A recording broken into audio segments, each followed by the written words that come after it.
DGTV is Darren Gilbert Television. You are watching it. Classic television, modern news and analysis. Stay tuned to DGTV.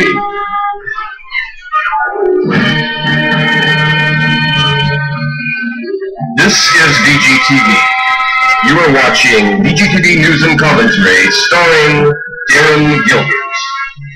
This episode,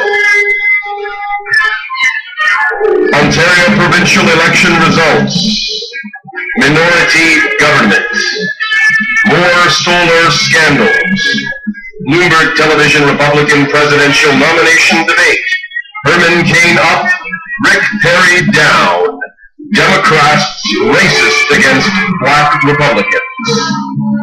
DGTV News and Commentary is brought to you by Pabst Blue Ribbon Beer, Bullet Bourbon, and by coal, providing you effective low-cost energy for centuries. Now available in clean.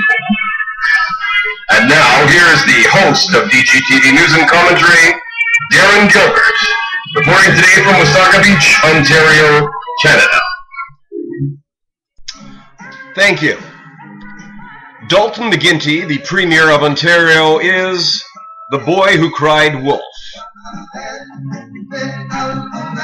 As you know, The Boy Who Cried Wolf is a story of a boy who cried wolf to townspeople, and they believed him and tried to rescue him from a wolf, only to discover there was actually no wolf. And then the next day, the boy cried wolf again, and the townspeople came to save him, and there was no wolf. The third time the boy cried wolf, the people thought he was joking around, lying again, and there really was a wolf, and the wolf killed the boy. Dalton McGuinty never learned that story as a child.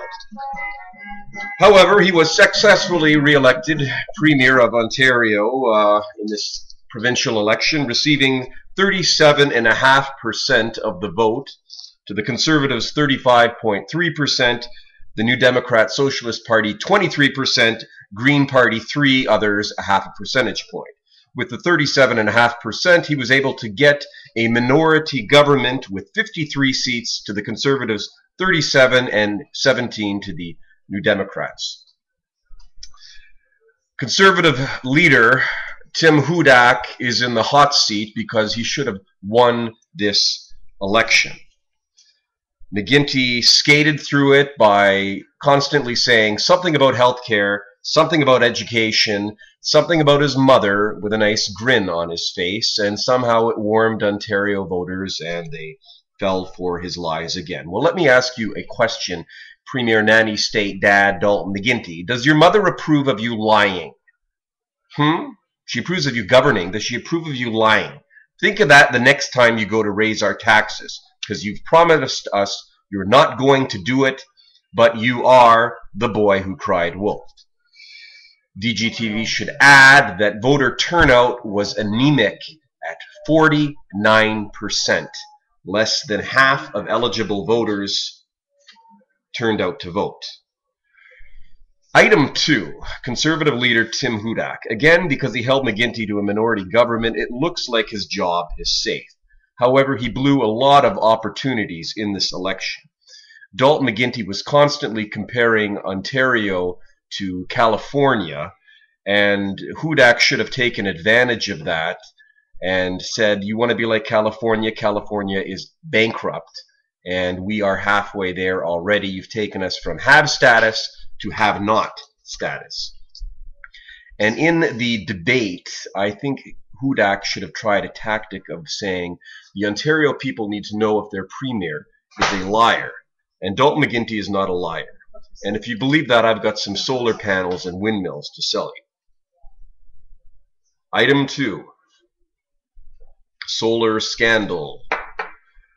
The Solyndra scandal has gotten worse, and taxpayers are out more than $500 million after Barack Obama blew it all with this fake company which wasn't able to generate any electricity at all whatsoever and squandered all their money. And now there's another solar scandal brewing with Sunshine Energy. It looks like U.S. taxpayers are going to lose $1.5 billion. Stop wasting people's money. Can you at least cut down the spending until the next election, which you're going to lose? Item: Bloomberg Republican debate. There was a debate on Bloomberg television this past week, and most observers would agree that either former Governor Mitt Romney or businessman Herman Cain won. Either way, both of them now lead the polls. In fact, Herman Cain is slightly ahead of Mitt Romney in the polls for the Republican nomination. With his 999 plan, 9% sales tax, 9% corporate tax, and 9% personal income tax, people would like a simplified, fair tax system in the United States, and Herman Cain is offering that. What Herman Cain is also offering is something which upsets Democrats. They are upset that a black man could be a Republican. Professor Cornel West told Cain to get off the symbolic crack pipe, and actor Harry Belafonte, singer Harry Belafonte, called Herman Cain a bad apple in the black community. To which Herman Cain said, yeah, I do find it offensive. Okay, let me respond to Professor West first. That's the difference between someone who has spent their life and someone who has spent their life in the real world. Sorry for the reduced audio, but he said he left the Democrat plantation a long time ago. He thinks for himself. Back to Rick Perry. Rick Perry got on the Republican scene and shot right up to #1. Yours truly predicted that would not last, simply because his record as Texas governor showed pandering to illegal immigrants. And as soon as people checked out his record, they realized that he was not a Tea Party Republican, and his stance on illegal immigration would not pass muster with Tea Partiers. And he is now in single digits and mortally wounded, and he looked like a weak presence in the Bloomberg debate. His wife is now going around crying, saying everyone's picking on him. You want to run for president, you better be able to stand the heat. And if you can't stand the heat, Governor, get out of the kitchen. And that is it for another episode of DGTV News and Commentary. We will be looking next week at the Wall Street protests, which this week came to Toronto on Bay Street.